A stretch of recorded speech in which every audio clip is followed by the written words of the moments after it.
Hello, everybody. Welcome to the first of a four-part segment that we're going to do on the first class in the Fivefold Effect Christian Leadership Training. Amen.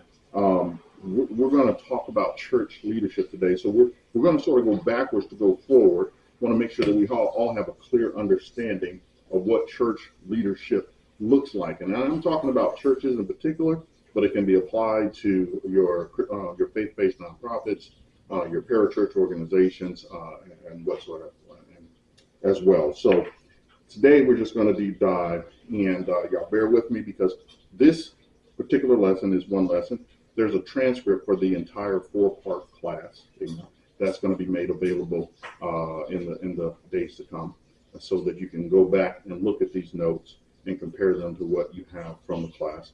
We will have some type of assessment at the end of this class, this first class, all four segments, and to sort of see where you are, and that way you can go back and review more if you like. At the end of everything, at the end of the complete classes, all the complete classes in the Fivefold Effect, all five of the classes, basically we're going to have a certificate that we're going to offer at the end. Once again, this is all free.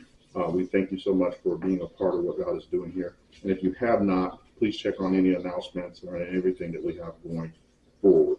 So in Christian leadership, we understand that the structure of the church actually matters, right? So our main topic is strengthen your organizational structure. We want to make sure that we have strong churches with strong leadership, and not just strong leadership, but strong members throughout the congregation. And we're going to talk about that in one of the segments to come. But right now, I want to focus on your boards, the people who actually run the day-to-day operation, and actually also the ministerial operation, whether it's missions, outreach, or putting the services together, or what have you, right? So in the church arena, structure matters. It matters who is responsible for the upkeep and operation of the ministry, because when there is no clear roles being filled, there's typically an issue that begins to arise. And you have dissension in the bunch. I mean, there's church splits have happened, schisms have happened for all kinds of things, right? So understand this, not all churches are actually governed the same. You know, even within some denominations, you may have some variations of church structure from church to church. But there are primarily two types of church structure. One is the congregation or board-led churches, and the other one is the pastor-led churches. All right. So first, we're going to focus on the congregation or board-led churches. They typically have a board of trustees, and they actually form the church, right? So there's typically a president, a treasurer, and a secretary. All right. Sometimes that board of trustees may be synonymous with your deacon board or something like that in some churches. Typically, those people are also the incorporators of the church. They sign all the documents of the church, and they may sign those documents as the trustees of the church, right? So all deeds are held in their name, the church's name, with their names on the signature line. They actually call their own pastors to serve, and may or may not share the administrative decisions of the church with their pastor. But typically in these situations, the pastor is the chief evangelist and brand ambassador for the church, and the congregation representatives are the chief administrators of the church. Often these congregations stick with the pastor until retirement or death, and these congregations have a trustee, as I said before, or a church board that actually leads and governs them. So don't be surprised when you come into a church, whether you're coming there to become a part or whether you're coming there to serve, and they are a very church board or trustee driven or deacon driven church. Amen. These exist all over, all over the country. Amen. So the second type of church is the pastor-led church, where the pastor serves as the head of the organization, works together with the treasurer and the secretary to conduct the daily business of the church. They're also typically the primary signer of all documents. And what I really mean by daily business of the church there's bills that have to be paid. There's, like I say, contracts that have to be signed. There's documents that have to be filed, whether it's your annual reports or maybe there is even your 990 and a whole bunch of, of other things. Amen. And so let me put this. As I said, they're responsible for the business part of the church, and there's a lot of business that goes on.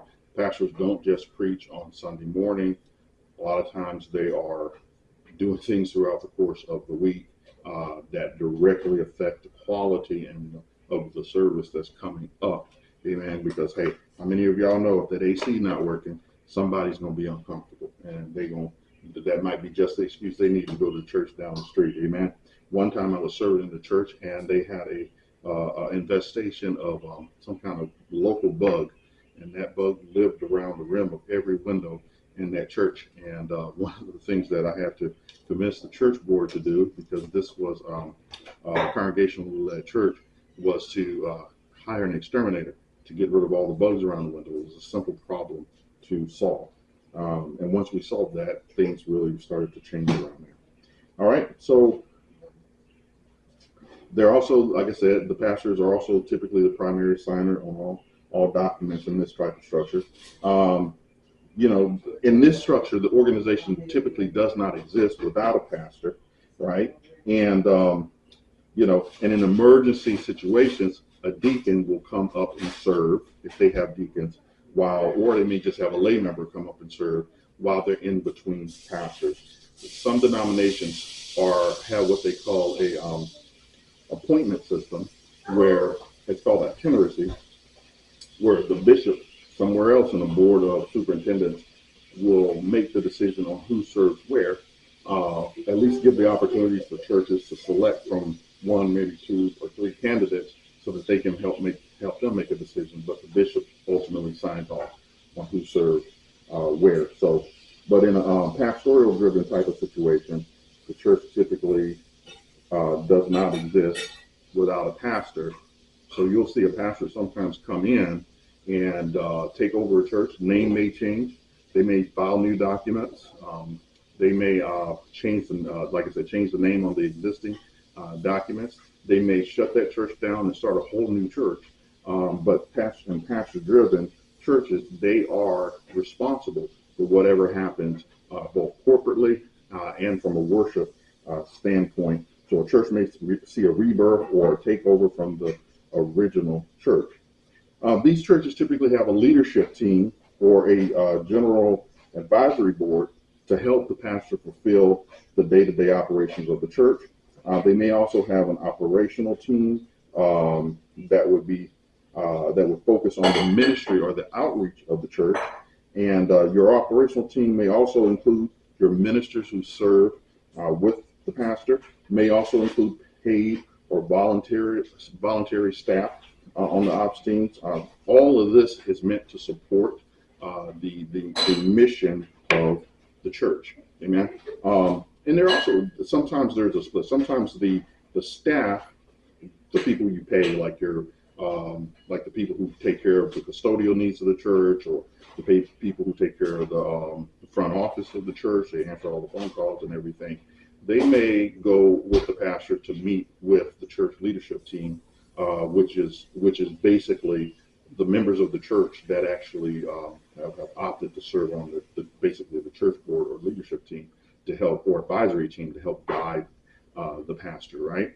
And whereas all the ministerial staff may meet with the operations team, because the operations team would focus on, recovery ministry. They would focus on children's ministry. They would focus on the mission teams, and they might even focus on the theatrical team, right? Those all would come in an operational standpoint to help lead the church forward. All right. So no matter what the structure is for your board, for your board members or the leaders, everybody on your leadership team and your board team, or even your operation team, should be tithers or givers. I don't care what your theology is about giving, whether it's a tithe, whether you believe in the 10th, or whether you just believe in giving generously, amen, because God blesses the cheerful giver. No matter what you believe, everybody who serves with you should be a giver, right? Because this group of congregants are wholly invested in the success of the church. Therefore, they should be first partakers in whatever your stewardship process is, right? Because stewardship of the believers includes time, talents, and treasures. Some people call them tithes, all right? You should make these expectations very clear for anybody who wishes to serve on your teams, right, or on your boards, right? So let's be clear. Time is your time, is whoever it is this time. This includes volunteering, regular attendance of weekly service, and attendance of mission and outreach events. Talent means skills, the person's gifts and graces. This includes the individual's talents as an attorney, as a housemaker, as a homemaker, a preacher, a teacher, a singer, a parent. It pretty much includes anything that you do as a human being, amen, that you do well, right? You want to make sure you bring all of yourself in service to the church, okay? Then finally is treasures or tithes. That means your finances, could mean your estate and your belongings. It is literally about giving financially to support the work of the ministry. Amen. I served in one place where that the church had an endowment, a large endowment, that helped pay all the bills at the church because one of the members, before they passed away, had left a lump sum of money in their will for the church. Amen. And that's how they were able to, even when attendance was up or attendance was down, giving was up or giving was down, they were able to function and survive. Amen. Even though they were smaller in numbers. And they were able to do many good things in the community as a result of this member's gift, which I think that person had given that gift over 50 to 75 years before I ever came to serve there.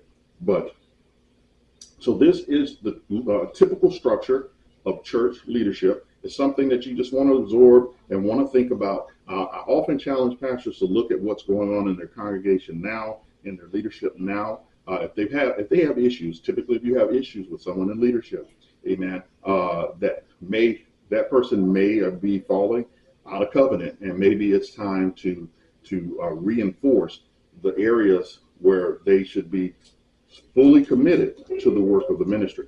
Because when you have a strong, effective, committed, covenanted team that you put together or that God has sent to serve with you, amen, that makes the work of doing the work of the ministry light. Some of you may be called to thousands of people. Some of you may be called to hundreds of people. Some of you may be called to tens of people. But whatever you're called to, you need a group of people. We are not islands. We don't do the work in ministry all by ourselves. And if you find yourself doing a lot of stuff by yourself, you need to step back, reassess, and say, hey, God, who have you sent? Where are we missing it as a team? And let us strengthen our covenant with one another. Amen. I purport very heavily do an annual covenant service where everybody recommits to this covenant to support the church with their time, talent, and treasures, to serve the Lord, to disciple other people. Amen. To fulfill the Great Commission. Amen. Because the more we rehearse those things together, the more we commit to them, and the more people will actually live up to it. It's living up to those types of expectations, amen, that gets us to where we're trying to go in ministry, amen. So stay tuned very soon for the next segment. It's a 4-part segment to this first of 5 classes in the fivefold effect. We'll see you in the next segment.